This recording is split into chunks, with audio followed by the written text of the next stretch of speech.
We've all been there, overanalyzing the text he didn't send, replaying the last conversation, trying to decode silence like it's some kind of puzzle with a hidden prize at the end.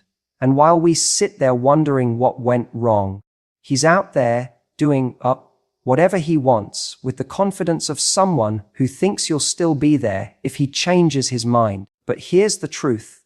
Every time you reach out, wait around, or try to remind him what he lost, you're not making him miss you. You're feeding his ego. Today is not about getting him back. It's about getting you back. Because the real power move isn't proving your worth to him. It's becoming someone he regrets ever losing and making damn sure he only watches your glow up from the sidelines. Let's talk about how to stop feeding his ego and start feeding his regret. When someone pulls away, the most natural instinct is to fill the silence, to reach out, to get clarity, or at the very least, to remind them of what you shared. We think, if I just say the right thing, maybe he'll realize what he lost. But here's the truth that most people don't want to admit. The more you try to pull someone back who's already walking away, the more you confirm for them that they have control. And that control feeds their ego. It tells them, I can disappear, act cold, withhold effort, and she'll still chase me. That's not love, it's leverage. And it's completely one-sided. Your silence, on the other hand, has weight. It forces a person to confront the space you used to fill. When someone expects you to react, to check in, to fight for them, to keep showing up, and instead you give them nothing, that's when the discomfort sets in. That's when regret starts to whisper. Not immediately, not dramatically, but quietly, persistently. Silence forces them to wonder if maybe you're doing just fine without them. If maybe you've started moving on. If maybe, just maybe, they weren't as unforgettable as they thought. We often confuse silence with weakness. But in the context of emotional dynamics, silence is strength. It shows self-control. It shows boundaries. It shows that you're not here to beg for love. You're not going to make noise just to keep someone's attention. When someone ghosts, plays games, or pulls away, they're often testing whether you'll still orbit around them.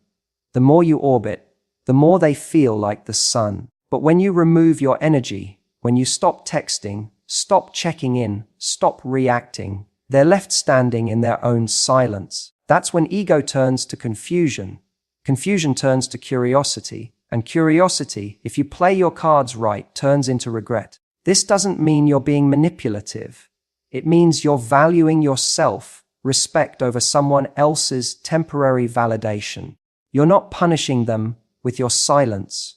You're protecting your peace. There's a difference. One comes from bitterness, the other from boundaries. And boundaries are where real attraction begins. The irony is that when you stop trying to get someone back, that's often when they start coming forward. But here's the shift: by then, you may not even want them anymore. Because in that silence, you grew. You remembered who you are. You stopped trying to prove your worth and started living like someone who already knows it. And that is what feeds regret. Not the angry texts, not the emotional pleas, not the social media posts aimed to spark jealousy. Regret is fed when they realize you're not playing anymore. You're not performing. You're gone quietly, powerfully, fully. So the next time you feel the urge to reach out and remind him how great you were, don't. Let the silence speak. Let your absence do the talking. Because if he didn't appreciate your presence, he damn well deserves to feel your absence. Self-respect isn't loud. It doesn't beg. It doesn't chase. It doesn't try to convince someone to choose it. Self-respect stands tall, even in heartbreak, and says, I know who I am, and if you don't see my value, that's your loss, not mine. It's not about being arrogant or cold. It's about understanding that love isn't about proving yourself. It's about aligning with someone who already sees your worth. And if someone doesn't, the answer isn't to shrink yourself to make them comfortable. It's to walk away with your dignity intact. So many people stay in situations where they're being breadcrumbed, offered just enough attention to keep hoping, but never enough to feel secure. They think, maybe if I'm more patient, more understanding, more low maintenance, he'll finally commit. But that mindset doesn't lead to love, it leads to resentment. Because every time you compromise your needs just to be easier to love, you send the message that your standards are flexible, that your value is negotiable, and guess what? People treat you accordingly. The truth is, self-respect is magnetic. It's attractive because it's rare. In a world where so many people are desperate to be chosen, someone who chooses themselves first stands out. A woman who isn't afraid to walk away when something doesn't feel right instantly becomes more powerful, not because she's playing games, but because she's not willing to play someone else's. She's not going to convince you to stay. She's not going to chase you down to remind you how good she is. She knows. And if you don't, she won't waste her time. There's a massive difference between having feelings for someone and letting those feelings override your self-worth. Love doesn't mean losing yourself. It doesn't mean tolerating poor behavior just because you see potential. Love, real love, should never cost you your dignity. If you find yourself constantly explaining why you deserve better, or hoping they'll one day wake up and treat you differently, you're not in a relationship. You're in a negotiation. And self-respect has no place in negotiations where your value is up for debate. When someone sees that you have standards, and more importantly, that you're willing to enforce them, they behave differently. People will test your boundaries. They'll see how much you'll tolerate. That's not always malicious. Sometimes it's just human nature. But the way you respond sets the tone. If you keep rewarding bad behavior with more effort, attention, and patience, you're teaching them that you'll stick around no matter how little they give. But if you say, "This isn't enough for me, and I won't settle," and you actually mean it, you flip the dynamic. Now they have to meet your standard or lose you. And yes, that might mean losing people who don't want to rise to that level. Let them go. Your self-respect should never be the price of companionship. Because here's what happens when you hold the line. You create space for the right kind of person. Someone who doesn't need to be convinced of your value.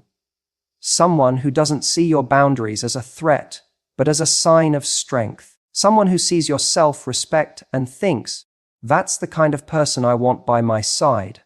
So the next time you're tempted to chase someone who's pulling away, ask yourself, is this about love or is this about needing validation? Because if someone's attention is the only thing making you feel worthy, that's not love, that's dependency. And nothing about that is sexy. What's sexy is knowing your worth, holding your standard, and walking away from anything that doesn't honor it. That's what feeds regret.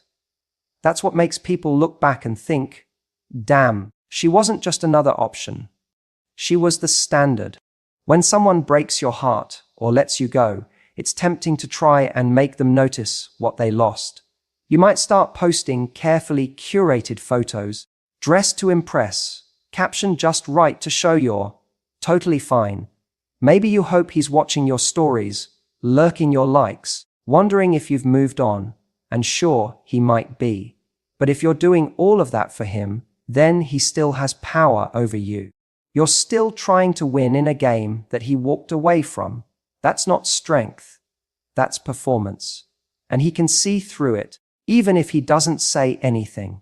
The truth is, nothing makes someone feel more validated than seeing you try to prove you're over them. Why? Because it means you're not. The effort alone reveals your intent. You're still thinking about him, still reacting to him, still living your life with him in mind. That feeds his ego, not his regret. It tells him he still has emotional control, even from a distance. And let's be honest, that's not the vibe we're going for. Real power is not in making him look. It's in making him feel, without even trying. And that feeling comes when you shift the focus completely off of him and put it back on yourself. When your actions are no longer rooted in reaction, but in your own growth, your own joy, your own life, that's when the shift happens. Because now you're not just pretending to move on. You are moving on. You're becoming someone new. not in spite of what happened, but because of it. And the more you grow, the more distance you create from who you were when you were with him. That evolution, that quiet, unbothered transformation, is what triggers regret. Because suddenly, he's no longer watching someone who wants him back.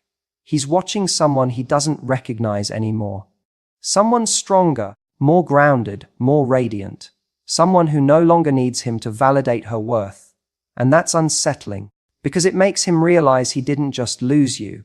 He lost access to a version of you he'll never get back. And here's the thing, you don't need to prove anything to anyone.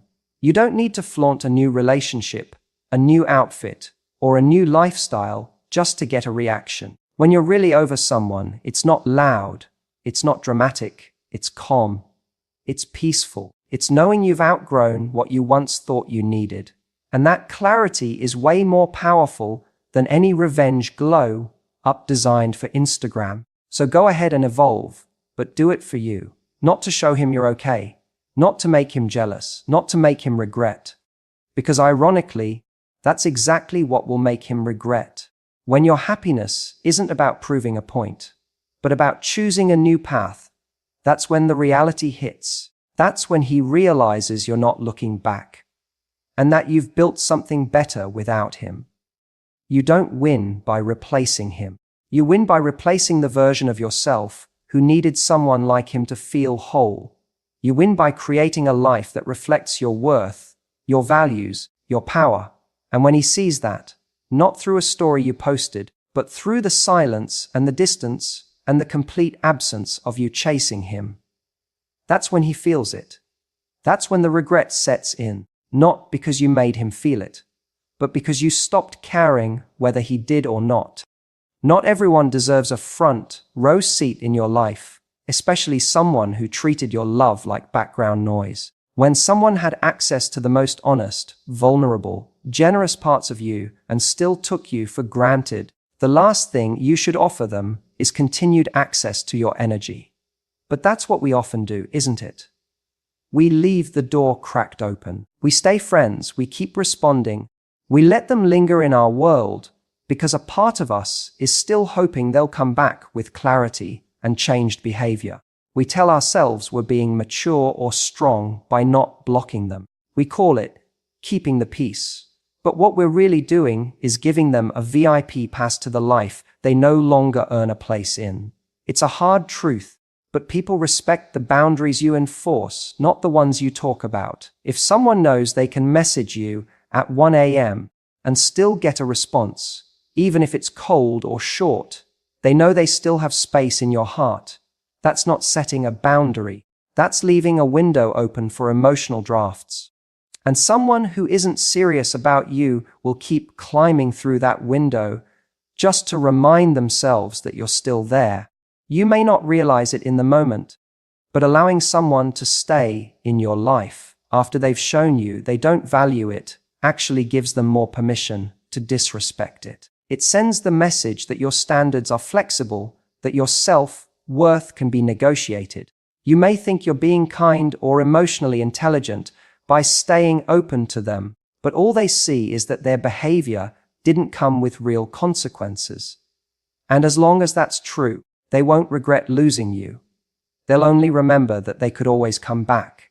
When you remove someone from your life, fully, cleanly, and without apology, it creates impact. It signals that you are no longer available for confusion, inconsistency, or emotional crumbs. That action alone is a mirror. It forces them to see themselves for who they really were in the relationship, not a priority, but a disruption.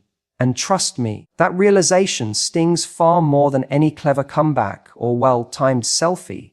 Nothing is more powerful than your absence, because absence forces reflection, and reflection is the birthplace of regret. You can't create space for new love when the old one is still sitting in the front row, commenting on your highlights, sliding into your DMs, or just checking in when he's bored or lonely.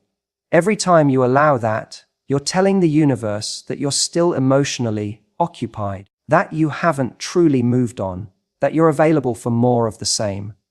But when you truly shut the door, you change your energy. You go from being accessible to being untouchable, and not in a cold, bitter way, but in a way that says, I've grown past the point of entertaining anything that doesn't nourish me. That's what makes someone regret losing you. It's not the photos, the rebounds, the messages they might see online. It's the total loss of access. It's when they reach for the connection they used to have and realize it's no longer there. Not because you're being petty, but because you've evolved. You've chosen to protect your peace over prolonging a relationship that already failed to honor you.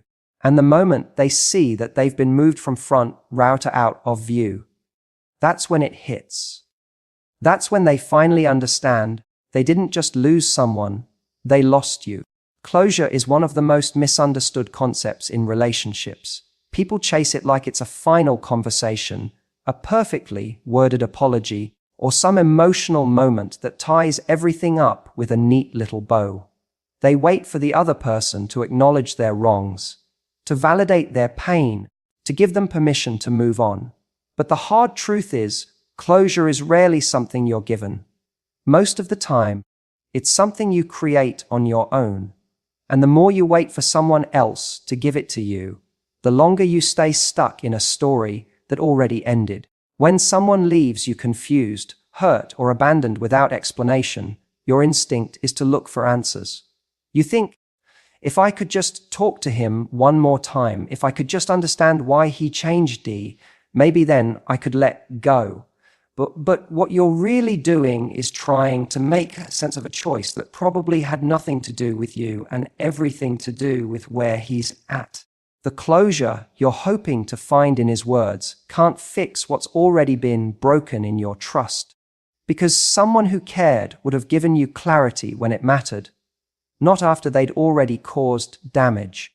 That's why closure isn't about the conversation you never got.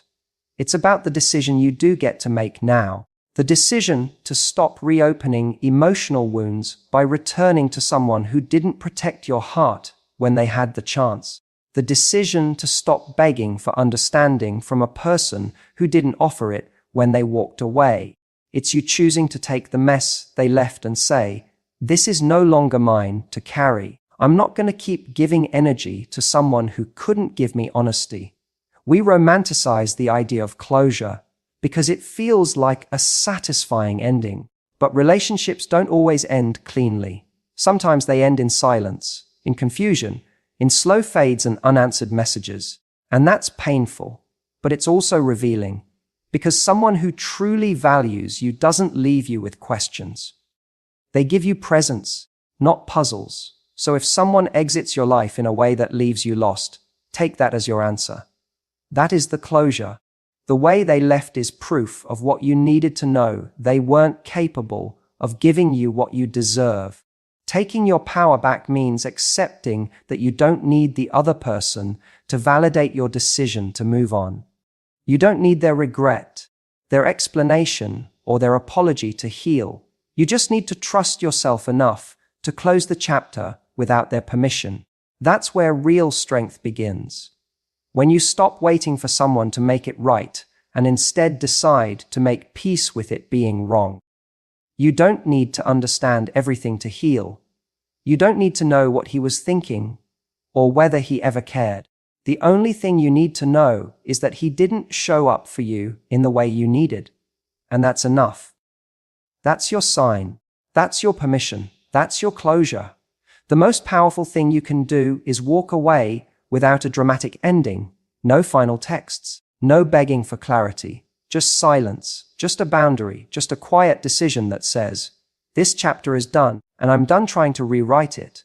Because when you give yourself that kind of closure, calm, internal, and unapologetic, it doesn't just end the relationship. It ends the emotional grip it had on you. And in doing that, you free yourself. Not because he gave you what you needed, but because you finally gave it to yourself. There's a difference between being someone's lesson and being their exception. The exception is the one they take for granted, thinking, she'll always be there. The lesson is the one they remember because she didn't stay when the bare minimum was offered. Being the exception means you tolerated more than you should have, hoping one day he'd change. Being the lesson means you knew your worth, and when he didn't meet it, you walked away and never looked back. That's what sticks with people. That's what turns into regret.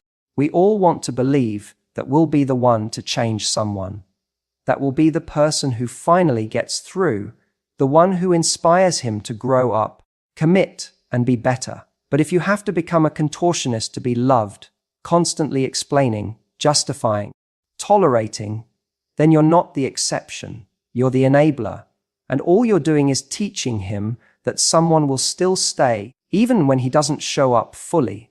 That's not special. That's settling. Being unforgettable doesn't come from sacrificing your standards. It comes from honoring them so fiercely that when someone loses you, they feel it deeply.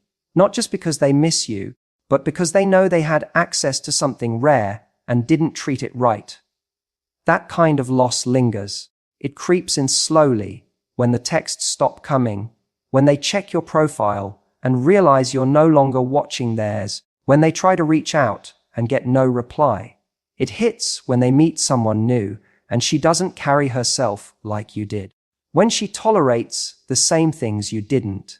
When they realize that what they thought was normal in love was actually a privilege they mishandled. You don't become the lesson by punishing someone or trying to make them feel bad. You become the lesson by removing yourself entirely and showing, through your actions, not your words, that you're not interested in being chosen second, third, or only when it's convenient. You become the standard that makes them reassess what they thought they could get away with. And no, they may never say it out loud. Most people won't admit when they regret losing someone good, but it shows in the silence, in the way they linger in your digital shadow, in the way they never truly move on because they know they had something solid and fumbled it. That doesn't mean they didn't care about you. It means they didn't care enough to step up when it mattered. And by walking away without a dramatic exit, without begging, without explaining, you become the one they measure others against. Not because you played hard to get, but because you refused to stay when your needs were ignored. You weren't the easy choice. You were the right one, and he wasn't ready for that. There's a quiet kind of power in being the one who got away, not because you were elusive or unavailable, but because you showed up fully, offered something real, and then left when it wasn't valued. That's what burns. That's what haunts. Not the one who kept coming back, not the one who tried to fix it 100 times, but the one who loved honestly and then let go with grace when it wasn't enough. You don't need revenge, closure, or attention to leave an impact. You just need to know your value, walk in it, and never lower it for someone who doesn't rise to meet it. Let him learn the hard way that not every woman will stick around while he figures himself out. Some women leave, and in doing so, they become the lesson he never forgets. You don't feed his ego with your silence, your self-respect, or your glow up. You feed his regret by reclaiming your peace, choosing yourself, and refusing to settle for crumbs when you were always the whole damn meal. The power isn't in making him look back. The power is in not caring if he ever does. Because this journey isn't about revenge. It's not about playing games. It's about rising.